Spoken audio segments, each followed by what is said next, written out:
Daniel Brooks stood at the center of the massive council chamber and looked around at the 47 different alien species that filled the curved seats around him. The chamber was huge and cold, with walls that stretched up so high he could barely see the ceiling. Strange lights floated in the air and cast moving shadows across the floor where he stood alone. The Valkyrie Chancellor sat in the biggest chair at the front of the room. His snake-like body was covered in dark green scales, and his yellow eyes never blinked when he looked at Daniel.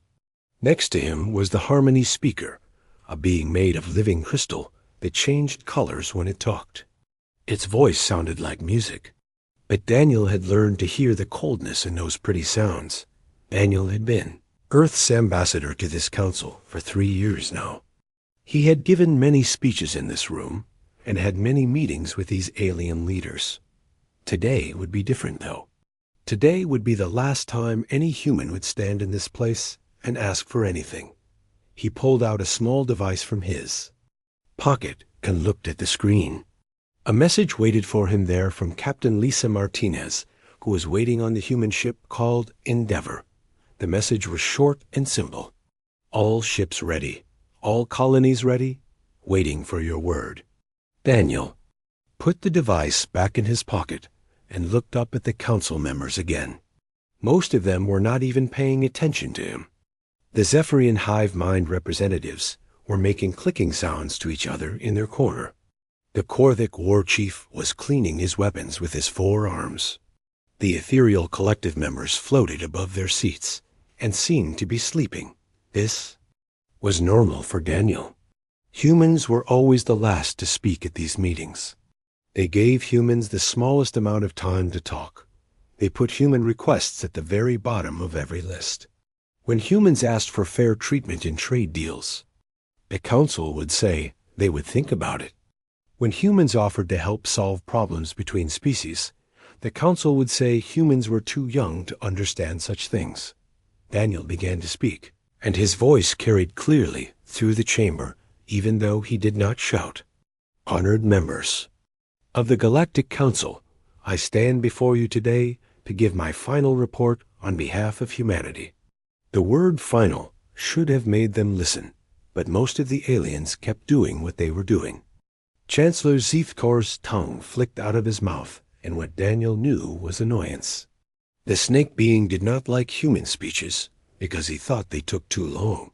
For the past 50 years, humanity has tried to be a good member of this galactic community, Daniel continued. We have followed every rule you made for us. We have paid every tax you placed on our worlds. We have sent our best people to serve in your armies and work in your hospitals and teach in your schools. A few more council members started to pay attention now, but not because they cared about what Daniel was saying. They were looking at their own devices and reading messages about other things. The Titan Republic ambassador was reading what looked like a shopping list. The Void Walkers were passing notes between themselves and making soft laughing sounds. Daniel kept talking, even though his heart was heavy. We have asked for equal treatment in trade agreements. We have asked for fair representation in council. Votes. We have asked to be allowed to explore new star systems like other species are allowed to do. Every time we ask for these things, you tell us we must wait. You tell us we must prove ourselves more.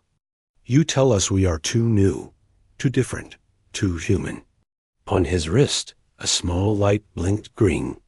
That was the signal from Lisa Martinez. The evacuation had begun. Right now, at this very moment, every human ship in the galaxy was starting there. Engines. Every human colony was packing up their most important things. Every human worker was leaving their job and heading for the nearest transport. The council had no idea that in human space, the biggest movement of people in galactic history was happening. Cargo ships were loading up with food and medical supplies. Passenger ships were taking families from worlds they had called home for decades. Military ships were escorting the civilian vessels and making sure everyone got away safely. We have given much to this galaxy, Daniel said, and his voice was steady and calm. Human doctors have cured diseases that your species thought were impossible to cure. Human engineers have built machines that made your lives easier. Human farmers have grown food that fed billions of your people. Human teachers have shared knowledge that helped your children learn new things. The Harmony speaker's crystals turned a bright blue color, which meant it was getting bored. It made a sound like wind chimes in a soft breeze. Ambassador Brooks, please make your point quickly. We have important matters to discuss today. Daniel almost smiled at that. Important matters. He wondered what the council would think was important after today. He wondered if they would remember this moment in the weeks to come. He wondered if they would wish they had listened. Human scientists have made discoveries that changed how you understand the universe, Daniel went on. Human artists have created beautiful things that brought joy to many worlds. Human explorers have found new planets and new resources that made everyone richer. Human diplomats have stopped wars before they could start and helped make peace when fighting did happen. More lights blinked on Daniel's wrist. The agricultural worlds were empty now. The mining colonies had shut down their operations. The research stations had transmitted all their data to the human fleet and then gone dark. Even the embassy building, where Daniel had worked for 3 years, was being cleaned out by his staff. Chancellor Zefkor made a hissing sound that meant he was very annoyed now. Ambassador, we know what humans have done. Is there a request you wish to make or a complaint you wish to file? The outer spiral mining rights issue needs our attention today. That mining rights issue was exactly the kind of thing that showed how the council really felt about humans. Human companies had found the valuable metals in the outer spiral. Human workers had built the mines and extracted the resources. But when it came time to decide who would get the profits, the council gave most of the money to alien corporations. They said humans could have a small percentage because they were junior partners. I have no requests to make, Daniel said quietly. I have no complaints to file. I am here simply to say goodbye. Now some of the council members looked up from their devices. The word goodbye was not something they heard very often in these formal meetings.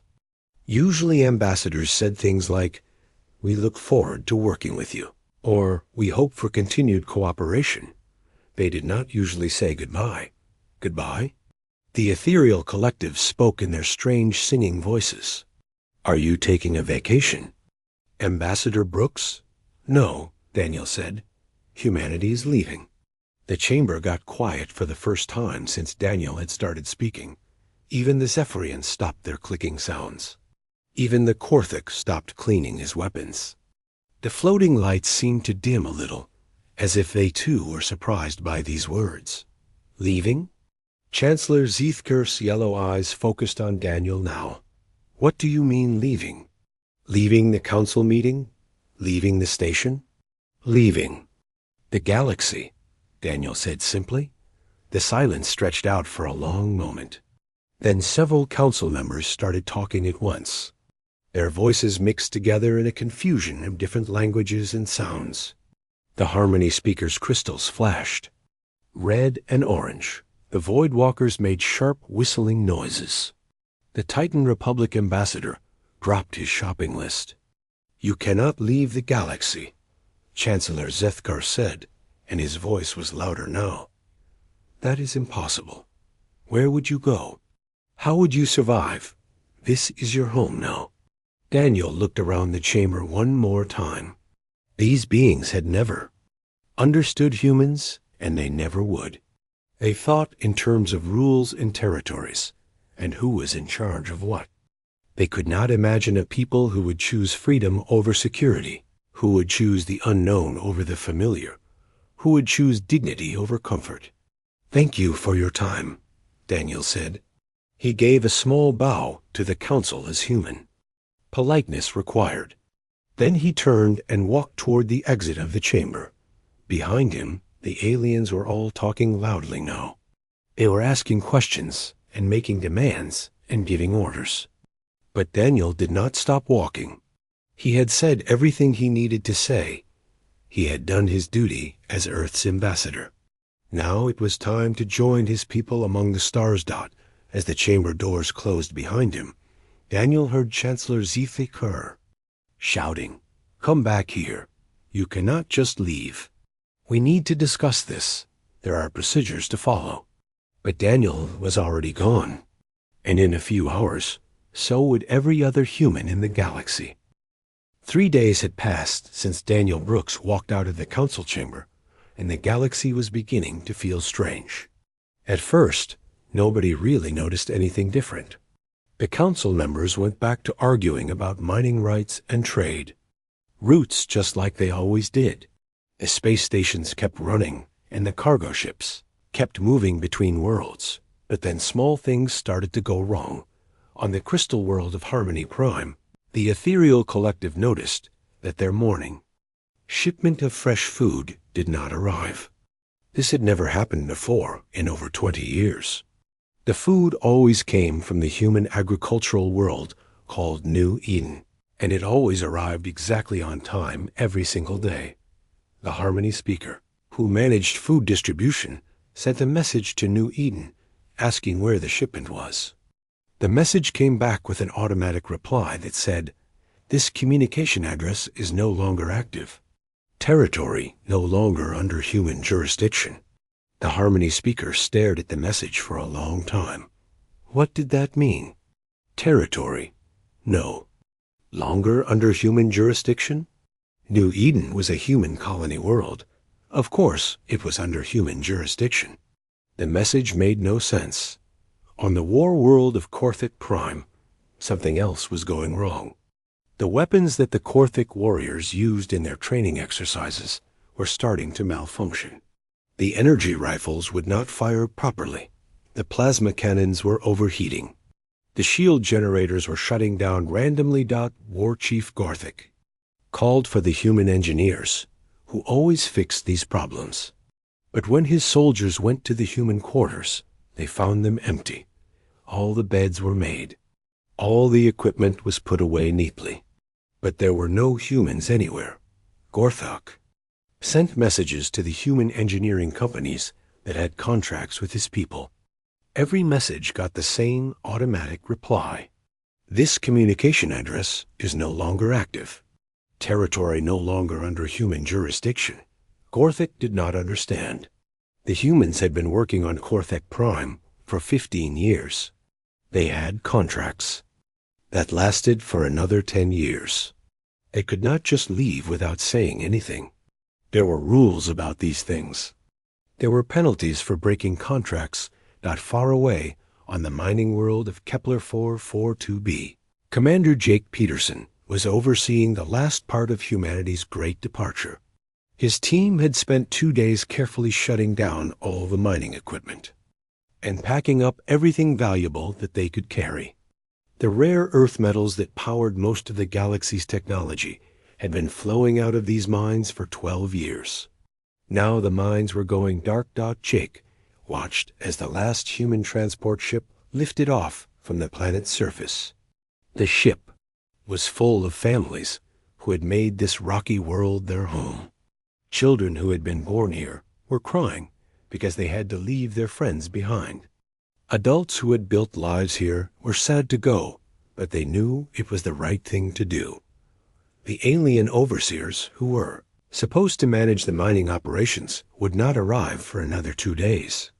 By then, Jake and his people would be long gone. The aliens would find empty buildings and silent machines, and no explanation for what had happened.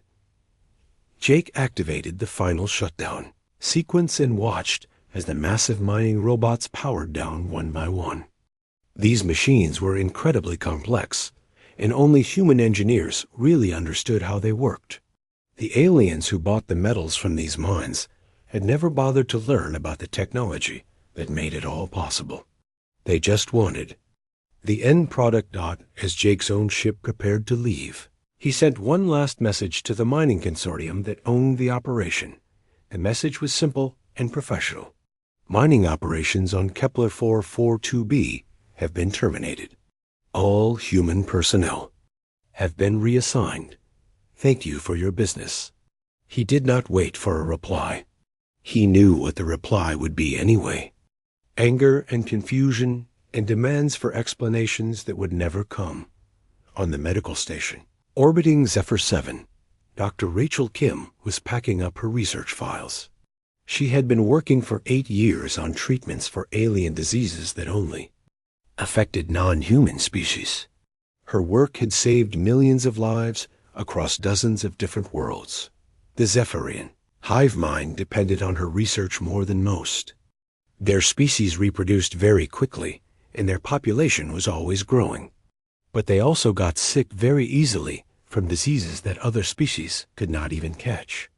Without Dr. Kim's medical treatments, entire Zephyrian colonies could die from illnesses that seemed harmless to everyone else. Dr. Kim looked at her computer screen, where years of research data were stored. She had been so close to a breakthrough on 3 different diseases. In a few more months, she might have found cures that would help billions of Zephyrians live longer and healthier lives. But the Galactic Council had never cared about her work. When she asked for more funding, they said medical research was not a priority. When she asked for better equipment, they said humans were already getting more resources than they deserved. When she asked to present her findings at the annual medical conference, they said the conference was only for established species. Dr. Kim copied all her research files onto a portable storage device, and then deleted everything from the stations. Computers. The Zephyrians would have to figure out their medical problems without human help now. She wondered how long it would take before they realized what they had lost. Back on Galactic Station Nexus 7, Chancellor Zethker was getting more and more reports of problems. Supply shipments were not arriving. Communication networks were experiencing delays. Several minor disputes between species were getting worse, because the human diplomats who usually helped solve these problems were nowhere to be found. The Chancellor called an emergency meeting of his senior advisors. The meeting room was smaller than the main council chamber, but still impressive with its floating holographic displays and comfortable seating for a dozen different types of alien bodies. "What exactly is happening?" Chancellor Zethkar asked as his advisors took their places around the curved table. "I am getting reports of supply disruptions, communication failures, and diplomatic incidents. Are these things connected?" Advisor Velanash, a member of the Harmony speaker species, flickered through several colors before responding. "We believe they are all connected to the human departure, Chancellor. Many of the affected systems were operated or maintained by human personnel. How many systems are we talking about?" The Chancellor asked. Another advisor, a floating gas being from the Void Walker species, answered in its whispering voice. "Our preliminary investigation suggests that humans were involved in approximately 60% of all interspecies trade operations, 40% of all medical services, and 30% of all diplomatic communications." Chancellor Zeuth Kerr felt a cold feeling in his stomach. These numbers were much higher than he had expected. He had always thought of humans as a small and relatively unimportant species. They were newer to the galactic community than most other species. They had fewer worlds and fewer resources. How could they be involved in so much of the galaxy's daily operations? "What about their military contributions?" the Chancellor asked. "Human security forces were responsible for protecting 17 major trade routes," another advisor replied. "They also provided engineering support for 38 different planetary defense systems. All of these services have been terminated without notice." The Chancellor's tongue flicked out nervously. "Have we tried to contact them? Have we sent messages to their government?" "We have tried, Chancellor," Advisor Velanash said, and its crystals turned a worried shade of blue. "All human government communication channels are displaying the same automatic message. Territory no longer under human jurisdiction. We cannot reach any human officials or military commanders." "What about the human embassy here on the station?" The Chancellor asked. Empty, sir. Ambassador Brooks and his entire staff departed 3 days ago, immediately after his speech to the Council. The embassy building has been cleaned out completely. Chancellor Zethkar tried to think. This was not how things were supposed to work. When species had disputes with the Council, they filed complaints. They requested hearings. They followed procedures. They did not just disappear without warning. Have they left the galaxy entirely? He asked. Or are they just withdrawing from Council space? Unknown, Chancellor. Our long-range sensors show human ships moving toward the outer galactic rim, but we lose track of them beyond a certain point. They appear to be using some kind of advanced stealth technology that we are not familiar with. The Chancellor felt the cold feeling in his stomach get worse. Advanced stealth technology? Humans were supposed to be a technologically inferior species. The Council had always treated them that way. But if they had stealth technology, they could hide entire fleets. From galactic sensors, maybe the Council had been wrong about human capabilities. What do our intelligence services say about human technology levels? The Chancellor asked. There was an uncomfortable silence around the table. Finally, one of the advisors spoke up. Sir, we may have underestimated human technological development. Our intelligence services relied heavily on information provided by human liaison officers.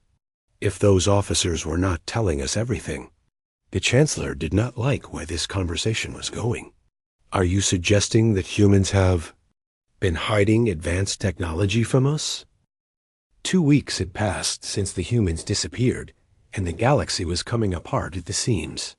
What had started as small problems with late shipments and broken machines had grown into a crisis that touched every world and every species in Council.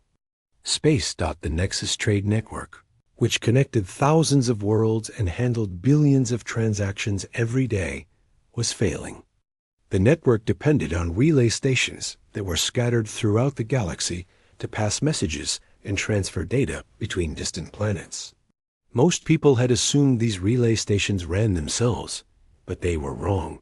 Human technicians had been quietly maintaining and upgrading the relay network for over 20 years. They had written the software that kept the messages flowing smoothly. They had designed the security systems that protected financial data. They had optimized the routing algorithms that made sure communications reached their destinations quickly and reliably. Now, the relay stations were developing problems that nobody else knew how to fix. Messages were getting delayed for hours or even days. Financial transactions were failing randomly. Trade agreements that depended on precise timing were falling apart because the parties could not communicate with each other properly.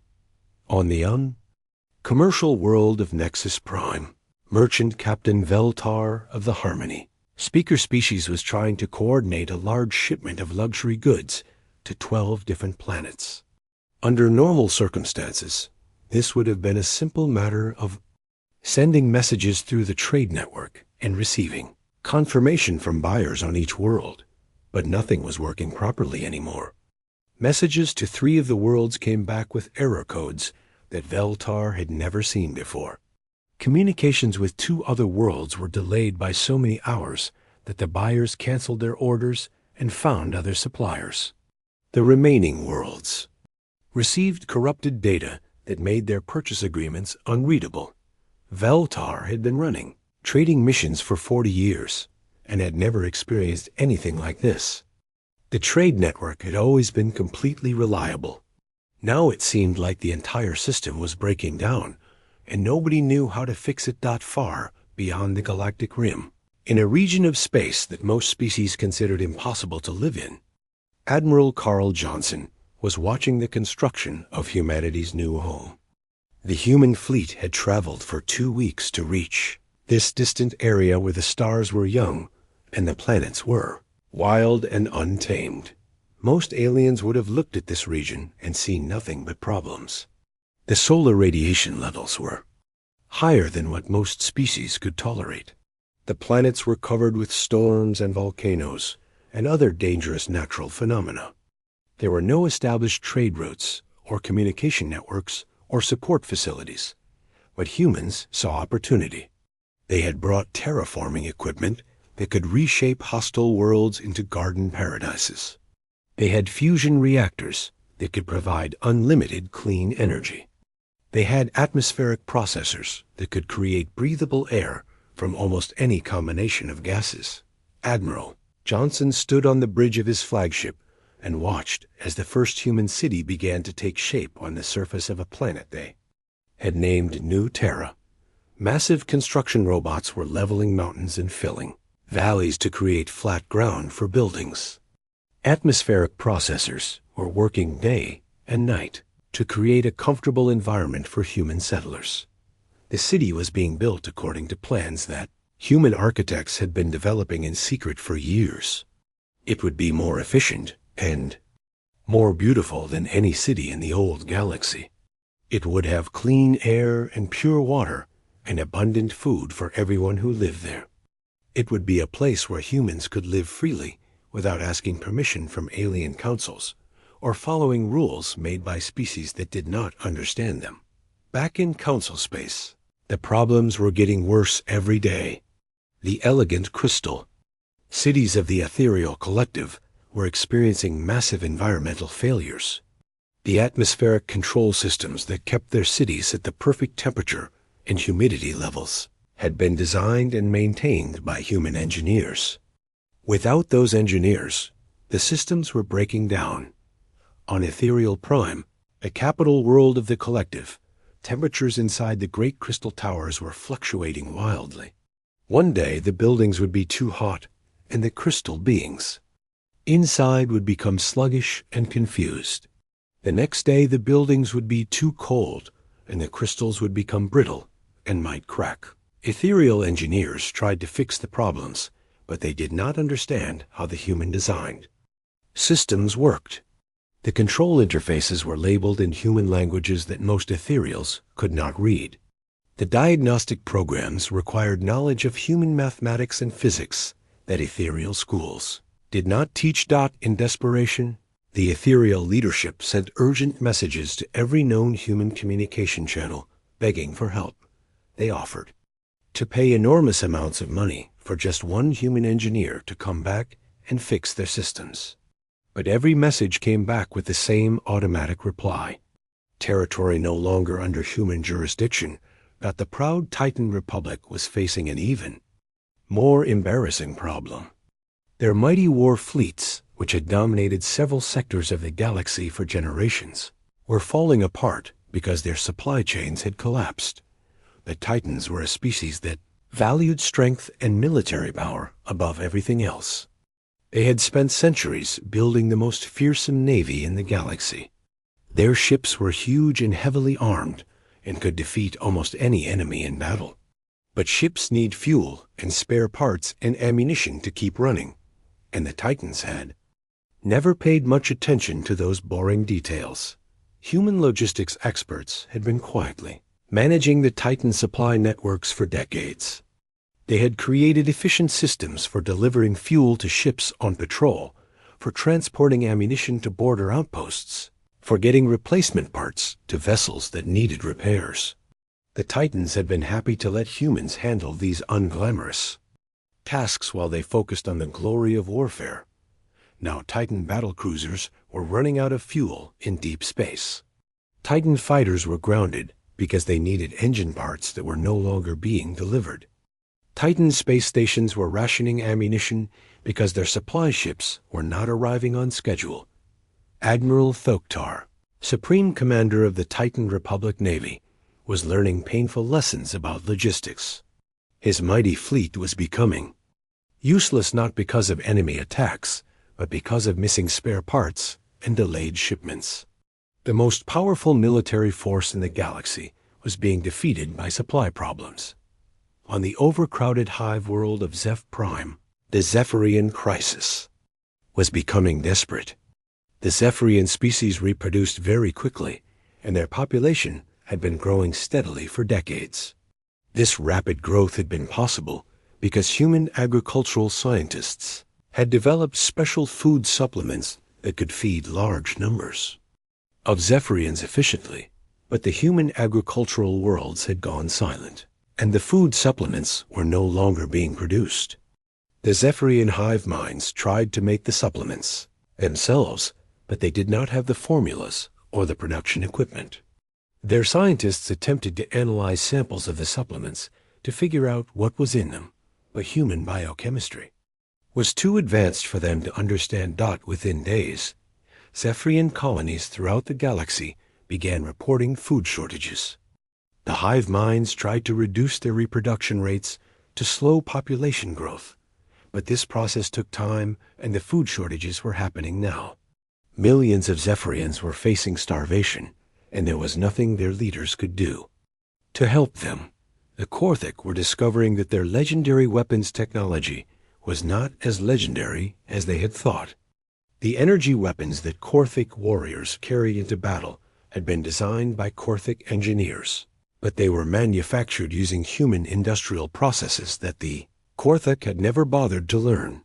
Human factories had been producing Korthic weapons for 25 years. The humans had gradually improved the manufacturing techniques to make the weapons more reliable and more powerful, but they had never shared these improvements with the Korthic because the Korthic had never asked for them. The Korthic were trying to build weapons using their old manufacturing methods from decades ago. The new weapons were inferior to what their warriors were used to. They broke more easily, they were less accurate, and they did not hit as hard as the human-made versions.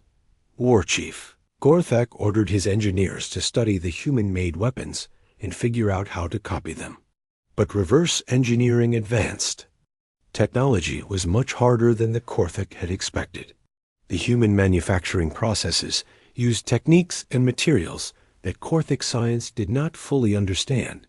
Meanwhile, the Galactic Council was meeting in emergency session almost every day, trying to figure out how to deal with the growing crisis. Chancellor Zeethkar had called in experts from every member species to analyze the situation and propose solutions. The experts had bad news. They estimated that it would take years to replace all the human-operated systems with equivalent services provided by other species. Some human technologies were so advanced that other species might never be able to duplicate them. The galaxy had become dependent on human innovation and expertise in ways that nobody had realized until now. How did this happen? Chancellor Zethker asked his advisors during one particularly frustrating meeting. 1 month had passed since the human departure, and the galaxy was in chaos. What had begun as supply disruptions and communication problems had escalated into wars, famines, and the complete breakdown of civilized society in many regions. Galactic Council was meeting in continuous emergency session, but their debates had become desperate arguments about survival rather than governance. Chancellor Zethker had not slept properly in weeks. His yellow eyes were dim with exhaustion as he reviewed the latest reports from across council space. Every day brought new disasters that seemed impossible to solve. Every night brought fears that the morning would bring even worse news. The Chancellor had ordered a complete investigation into human activities during their time in the galactic community. Teams of researchers were going through every file, every communication, and every record that humans had left behind. What they were discovering was both amazing and terrifying. Ambassador Helen Price's personal quarters had been sealed since her departure, but the Chancellor had finally ordered them to be searched. The investigators found filing cabinets full of detailed reports that Helen had been sending to Earth for years. These reports documented every slight, every unfair decision, and every act of discrimination that humans had experienced at the hands of the Council. The reports were written in careful, diplomatic language, but the pattern they revealed was undeniable.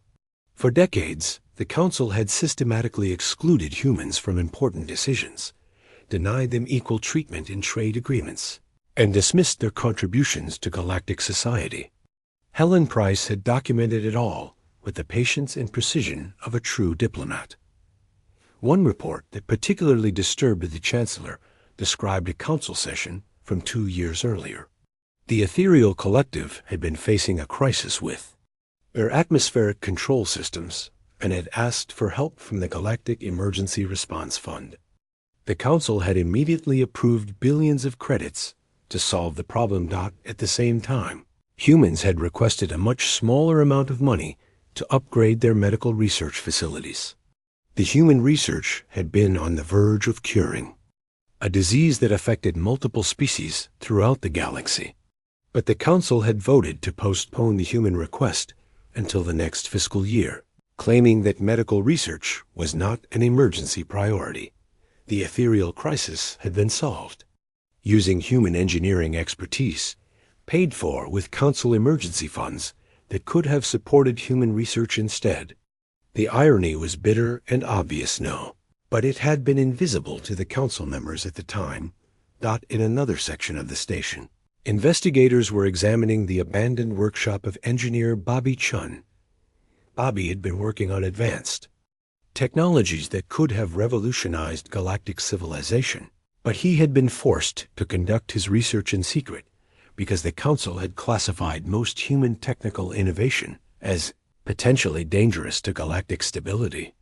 The workshop contained blueprints for faster-than-light communication, arrays that could have connected the most distant worlds in real time. There were designs for matter conversion systems that could have ended resource scarcity forever. There were plans for energy generation methods that could have provided unlimited, clean power to every world in the galaxy. The alien scientists who examined Bobby's work were amazed by its sophistication. The human engineer had been decades ahead of anything that other species had developed. But his innovations had been gathering dust in a workshop because the Council had been too suspicious of human technology to allow it to be implemented. Dr. Helen Grant, a Zephyrian scientist who was leading the technical investigation, spent 3 days trying to understand just one of Bobby's designs. This matter conversion system, she reported to the Chancellor, could transform any type of raw material into any other type of material. It could turn rocks into food, or metal into medicine, or waste products into construction materials. The implications are staggering. Why was this technology not shared with the Council? The Chancellor asked.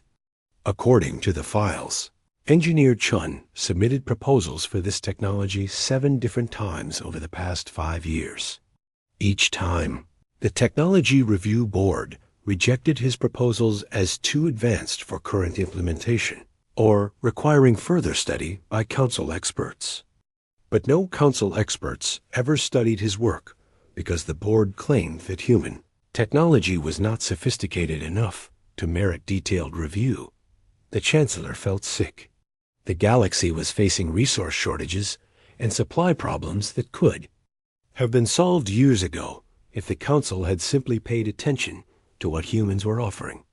Instead, they had dismissed human innovations as primitive and uninteresting. The most disturbing discovery came from the personal files of Professor Nancy Davis, humanities' chief theoretical physicist. Nancy had been working on the fundamental principles that supported all galactic technology, but she had been doing it quietly and without recognition because the Council's science establishment had never taken human physics seriously. It turned out that Nancy's team had been secretly monitoring and adjusting the basic systems that made space travel possible throughout the galaxy. The hyperspace navigation networks that allowed ships to travel between stars were based on calculations that Nancy's computers performed thousands of times every day. The power distribution grids that supplied energy to major space stations were optimized using algorithms that Nancy had developed. Even the artificial gravity generators that made life comfortable on most worlds depended on adjustments that Nancy's team made continuously. Without Nancy and her team, these systems were slowly drifting out of alignment. Navigation calculations were becoming less accurate, which meant that ships traveling through hyperspace were more likely to get lost or arrive at the wrong destination. Power grids were becoming less efficient, which meant that energy costs were rising, and some worlds were experiencing brownouts. Artificial gravity was becoming unstable, which meant that people on some space stations were experiencing uncomfortable changes in weight and orientation. The worst part was that these problems were getting worse every day. Nancy's team had been making thousands of tiny adjustments every day to keep galactic technology running smoothly. Without those adjustments, the systems were slowly breaking down in ways that would eventually become catastrophic. How long before the navigation networks fail completely? Chancellor Zethkor asked the lead investigator. Our best estimate is 6 months, Chancellor. After that, interstellar travel will become extremely dangerous and unreliable. Ships will start disappearing in hyperspace and never arriving at their destinations. 6 months. The Chancellor tried to imagine what the galaxy would look like when ships could no longer travel safely between worlds. Trade would collapse completely. Worlds that depended on imported food would face starvation. Species that lived on multiple planets would be cut off from each other. The galactic community would fragment into isolated worlds with no way to communicate or help each other. But the technological crisis was not even the worst problem the galaxy was facing. The investigators had also discovered evidence of something that was potentially even more devastating. For the past 30 years, humans had been quietly preventing wars between alien species through careful diplomatic intervention. The files showed that human diplomats had identified and diffused dozens of potential conflicts before they could escalate into open warfare. They had mediated disputes over territory, resources, trade routes, and cultural differences. They had provided neutral ground for negotiations and had offered creative solutions that allowed all parties to save face while avoiding bloodshed. Most species had never realized that humans were doing this work because human diplomats had been deliberately subtle about their interventions. They had worked behind the scenes, making suggestions and offering assistance without claiming credit for successful peace negotiations. The alien leaders involved had usually assumed that they had solved their problems themselves. No, without human diplomatic intervention, old conflicts were flaring up again. The Korthik had declared war on the Harmony speakers over a territorial dispute that human mediators had been managing for 15 years. The Zephyrian hive minds were expanding aggressively into disputed space because there were no human negotiators to help them find peaceful alternatives.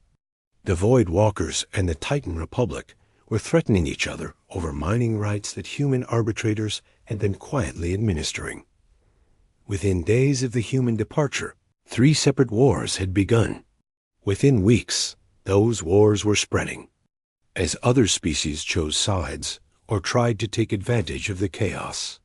The galactic peace that had lasted for over 50 years was crumbling, and there seemed to be no way to stop it. Chancellor Zethkar realized that the Council had been living in a carefully maintained illusion of stability the humans had created and supported. Human engineers had kept the technology working. Human doctors had kept people healthy. Human farmers had kept everyone fed. Human diplomats had kept the peace. Human scientists had solved problems before they became crises, and the Council had taken all of this for granted. They had assumed that the galaxy's prosperity and stability were natural and permanent. 6 months had passed since the humans disappeared, and the Galactic Council was dying. Half of the member species were at war with each other. The other half were struggling with internal crises that threatened to destroy their civilizations. The great council chamber that had once been filled with representatives from 47 different worlds now echoed with empty seats and desperate voices. Chancellor Zethkar sat alone in his private office and stared at the latest reports from across what remained of council space. The hyperspace navigation networks had finally collapsed completely 3 days ago. 2 merchant ships had vanished while attempting to travel between star systems and were presumed lost forever. All civilian space travel had been suspended indefinitely. Zephyrian Collective was facing complete societal collapse. Without the human-produced food supplements, their rapidly growing population had overwhelmed their ability to feed themselves. Millions of Zephyrians had already died from starvation, and the death toll was climbing every day. The surviving hive minds were fighting each other over the remaining food supplies, and their once peaceful species had descended into civil war. The crystal cities of the ethereal collective lay in ruins. Without human engineers to maintain their environmental systems, the great towers had become uninhabitable. The temperature fluctuations had caused massive structural damage, and many of the most beautiful crystal formations had cracked and collapsed. The surviving ethereals were living in temporary shelters and trying to rebuild their civilization from scratch. The mighty Titan Republic had been humbled by supply problems and equipment failures. Their fearsome war fleets were grounded because they lacked fuel and spare parts. Their proud warriors were reduced to scavenging for basic materials and trying to repair their weapons with primitive tools. The species that had once dominated entire sectors of space could barely defend their own home worlds. The Korthek had suffered, perhaps, the most devastating blow to their pride. Their legendary weapons technology had proven to be dependent on human manufacturing processes that they could not replicate. Their current weapons were inferior to what they had been using 6 months ago, and their enemies were taking advantage of this weakness. The Korthek were losing battles they should have won easily, and their military reputation was in ruins. But Chancellor Zethker knew that the crisis went deeper than technology failures and supply problems. The very idea of galactic civilization was falling apart. The trade networks that had connected thousands of worlds were broken. The diplomatic relationships that had maintained peace for decades were shattered. The scientific cooperation that had advanced knowledge and improved lives had been replaced by suspicion and conflict. On his desk lay a stack of reports from the investigation into human activities. Every day, the investigators discovered new examples of human contributions that the Council had overlooked or dismissed. The scope of what humans had been doing quietly in the background was staggering and humbling. A soft chime indicated that someone was requesting entry to his office. "Enter," the Chancellor said wearily. Advisor Velinash floated into the room, its crystal body glowing with subdued colors that reflected its somber mood. "Chancellor, we have received new intelligence about human activities beyond the galactic rim." Zethker looked up with interest. Any news about the humans was important now, even if it came too late to help. "What have you learned?" "Our long-range sensors have detected signs of large-scale construction in the region where human ships were last observed. The energy signatures suggest the building of multiple cities and industrial facilities. It appears that the humans are not just surviving in exile, Chancellor. They are thriving." The Chancellor felt a mixture of relief and regret. Relief because he had wondered if the humans had doomed themselves by leaving civilized space. Regret because it confirmed that they had no intention of returning.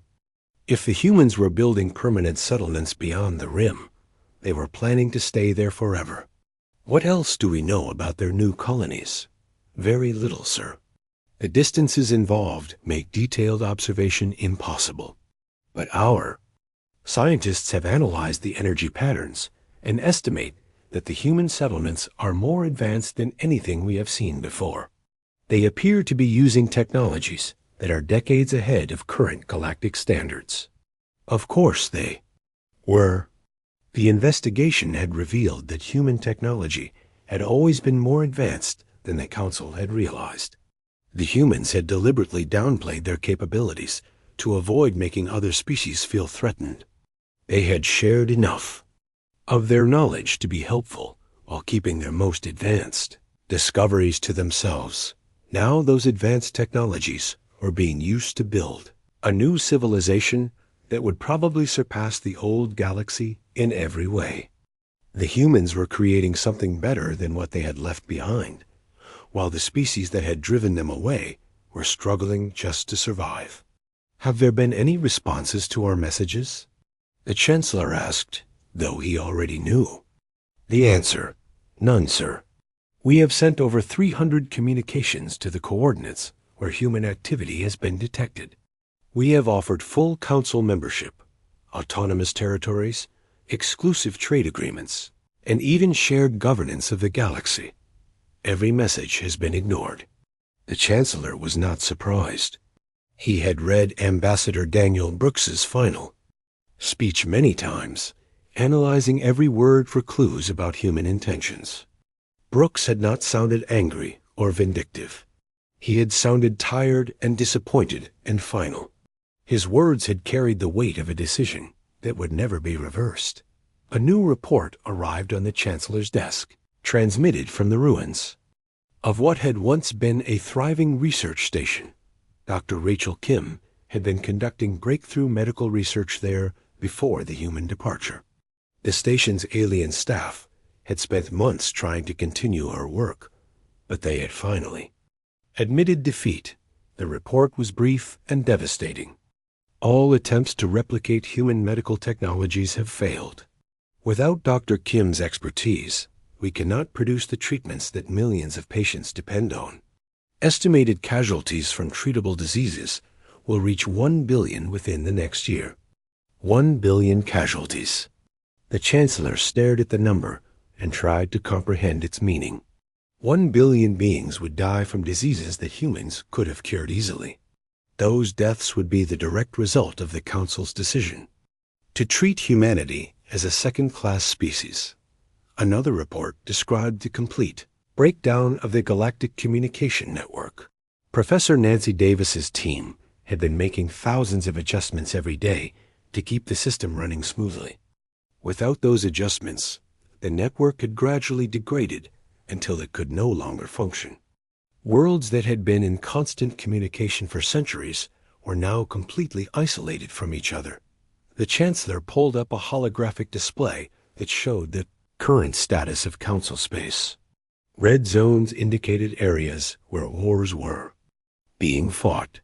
Yellow zones showed regions facing critical supply shortages.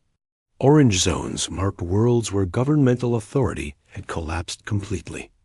Only a handful of systems still showed green, indicating stable conditions that the galaxy that had once been united under council. Leadership was fragmenting into isolated pockets of civilization, surrounded by chaos and conflict.